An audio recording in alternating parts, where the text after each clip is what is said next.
और अब खबरों के विस्तार से बड़ी खबर का रुख करेंगे। जम्मू कश्मीर में चुनावों को लेकर बड़ी तैयारी की जा रही है। दरअसल प्रशासन की ओर से एक्शन तेज हो गया है। विधानसभा चुनावों को लेकर प्रशासन सतर्क है। चप्पे चप्पे पर हर पल कैमरों की नजर रहेगी। डोडा में मतदान केंद्रों पर सीसीटीवी कैमरे इंस्टॉल किए गए हैं। विधानसभा चुनाव को लेकर तैयारियां पूरी की जा रही हैं। घाटी में सुरक्षा को लेकर सेना के जवान मुस्तैद हैं, तैनात हैं।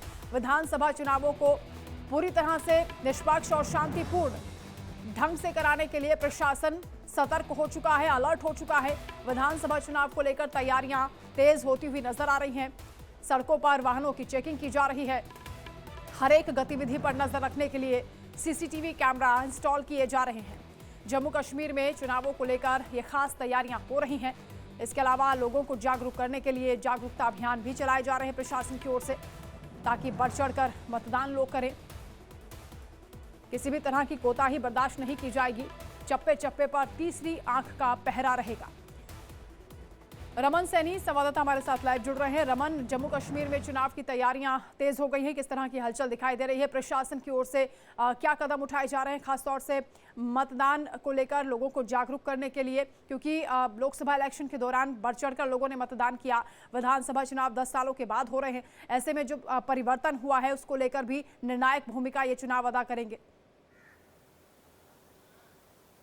जी हाँ वंदना, बिल्कुल। देखिए 10 साल के बाद जम्मू कश्मीर के अंदर विधानसभा के चुनाव जो हैं वो होने जा रहे हैं। और 16 अगस्त को जब इलेक्शन कमीशन की तरफ से जम्मू कश्मीर के चुनाव की घोषणा की थी, तभी उनकी तरफ से क्लियर कर दिया गया था कि जम्मू कश्मीर के अंदर फ्री एंड फेयर इलेक्शन कराने के लिए हर मुमकिन कोशिश जो है वो केंद्र सरकार और इलेक्शन कमीशन की तरफ से किए जाएंगे। इसीलिए हमने देखा कि जो पहला फेज़ का मतदान है, जहाँ 18 सितंबर को मतदान होना है, वो डोडा और चेनाब रीजन का जो डोडा का इलाका है और साथ साथ में साउथ कश्मीर का इलाका है, कुल 24 सीटों पर जो है वो मतदान होने जा रहा है। और जो चेनाब रीजन की 8 सीटें हैं और साउथ कश्मीर की 16 सीटें हैं, तो कुल 24 सीटों पर जो है वो मतदान होने जा रहा है। और इनमें फ्री एंड फेयर इलेक्शन करवाने के लिए तमाम वो तैयारियां जो हैं वो इलेक्शन कमीशन की तरफ से की जा रही हैं। चाहे मतदान केंद्र में सीसीटीवी कैमरेज लगाने हों, क्योंकि इलेक्शन कमीशन ने साफ कहा था कि फ्री एंड फेयर इलेक्शन के लिए इस बार 100% मतदान केंद्रों में सीसीटीवी इंस्टॉल किए जाएंगे। उनके बाकायदा लाइव स्ट्रीमिंग भी जो है वो इलेक्शन कमीशन के ऑफिस तक पहुंचेगी, ताकि कहीं पर भी किसी भी तरीके की कोई गड़बड़ी की आशंका जो जाहिर की जा रही थी विपक्ष की तरफ से, उसमें किसी भी तरीके की कोई भी जो है वो कोताही ना देखने को मिले। तो इसीलिए तैयारी जो है वो जोरों शोरों से की जा रही है। मतदान केंद्र जो हैं उनमें सीसीटीवी इंस्टॉल किए जा रहे हैं। 3 चरणों में मतदान होने हैं। 3 चरणों में 11,838 मतदान केंद्र जो हैं वो जम्मू कश्मीर के अंदर स्टैब्लिश किए गए हैं। और इसको लेकर लगातार जम्मू कश्मीर के अंदर अगर हम बात करें तो जो सुरक्षा के खास इंतजाम किए गए हैं। डोडा जाने वाली जितनी भी सड़कें हैं उनको फिलहाल सीज कर दिया गया है। वहाँ पर अलग अलग जगह पर नाके लगाए गए हैं, फ्रिस्किंग की जा रही है। वहाँ पर भी सीसीटीवी कैमरे इंस्टॉल किए गए हैं। साथ में ड्रोन से लगातार निगरानी बरती जा रही है। हर एक आने जाने वाले से पूछताछ की जा रही है, उसका पहचान पत्र देखा जा रहा है। तो तमाम तरह की तैयारियां सुरक्षा के मद्देनजर यहां पर की जा रही है। साथ ही साथ में मतदान के दौरान जो मतदाता होंगे वो बढ़ चढ़कर इस समय जम्मू कश्मीर के अंदर मतदान केंद्र तक पहुंचे, अपने मताधिकार का प्रयोग करें। इसके लिए बाकायदा स्वीप प्रोग्राम के तहत यहाँ पर जो मतदाता हैं उनको जागरूक करने के लिए जागरूकता अभियान जो है वो लगातार चलाया जा रहा है। तो तमाम तरह की कोशिशें जो हैं वो इस समय इलेक्शन कमीशन के कितने कंट्रोल सेंटर्स बनाए जा रहे हैं? और क्योंकि आतंकवादी हमले की भी कोशिशें हो सकती हैं, क्योंकि आतंकवादी फिराक में है कि जम्मू कश्मीर में जो हालात बदले हैं, जो शांति स्थापित करने की कोशिश हो रही है, घाटी को फिर से अशांत किया जाए, ऐसे में उस लिहाज से भी देखा जाए तो कितनी अतिरिक्त फोर्स यहाँ पर लगाई जा रही है?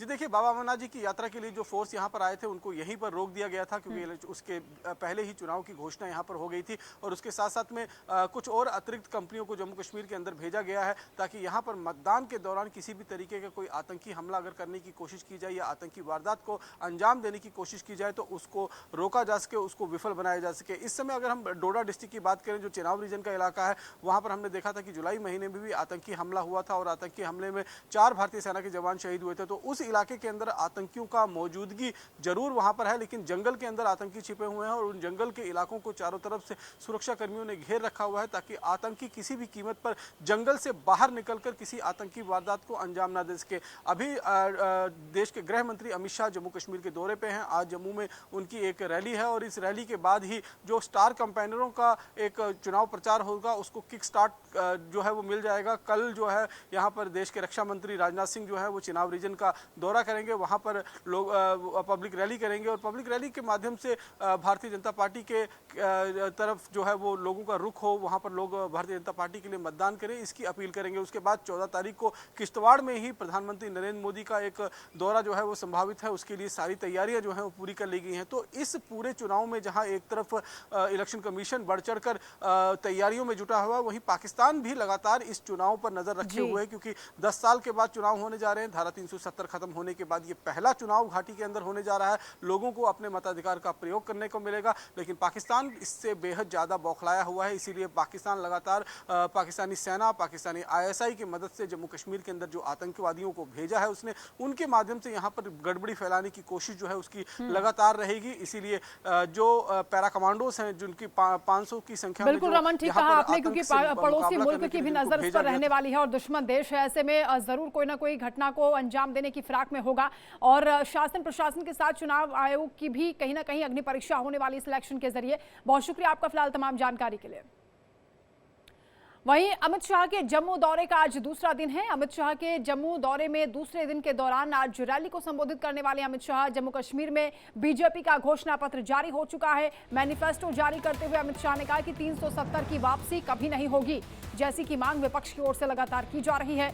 जैसे हुंकार उमर अब्दुल्ला या राहुल गांधी भर रहे हैं, महबूबा मुफ्ती जिस तरह की बातें करती हैं, उन सबको लेकर पलटवार किया है अमित शाह ने और कहा कि 370 की वापसी कभी नहीं होगी।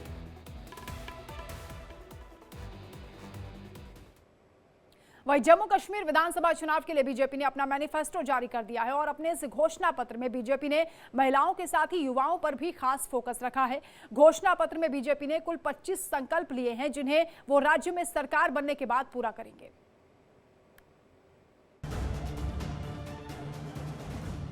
जैसे जैसे विधानसभा चुनाव नजदीक आ रहे हैं, वैसे वैसे जम्मू कश्मीर में सियासत हलचल भी तेज होती जा रही है। बीजेपी ने विधानसभा चुनाव के लिए अपना घोषणा पत्र जारी कर दिया है। अपने इस मैनिफेस्टो में बीजेपी ने महिलाओं से लेकर युवाओं तक ज्यादा फोकस किया है।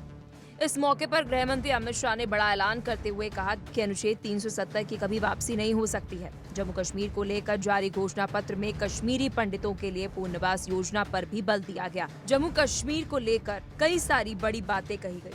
गृह मंत्री अमित शाह ने कहा कि आतंकवाद के चरम पर रहने के दौरान कई कश्मीरी पंडित और सिख समुदाय के लोग चले गए थे, जिन्हें अपनी संपत्ति बेचने के लिए मजबूर होना पड़ा। हमने इस संबंध में काम करना शुरू कर दिया है।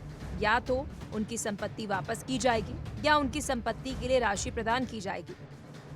इसके पहले भी आनन फानन में जिनकी संपत्तियां बेच दी गई, जब टेररिज्म चरम सीमा पर था, तब काफी कश्मीरी पंडित और हिंदू सिख भाइयों ने अपनी संपत्ति बेचकर यहाँ आए थे।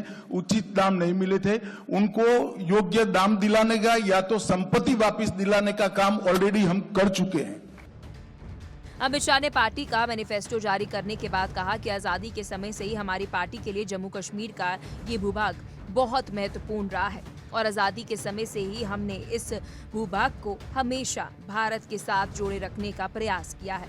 2014 तक जम्मू कश्मीर पर हमेशा अलगाववाद और आतंकवाद की परछाई रही। 2014 से लेकर 2024 तक जम्मू कश्मीर का जब इतिहास लिखा जाएगा तो ये समय स्वर्णिम होगा। 2014 तक जम्मू कश्मीर पर हमेशा अलगाववाद की परछाई रही, आतंकवाद की परछाई रही। अलग अलग स्टेट और non state actor Jammu Kashmir को अस्थिर करते रहे और सभी सरकारों ने एक प्रकार से एपीसमेंट की पॉलिसी से जम्मू कश्मीर को डील किया।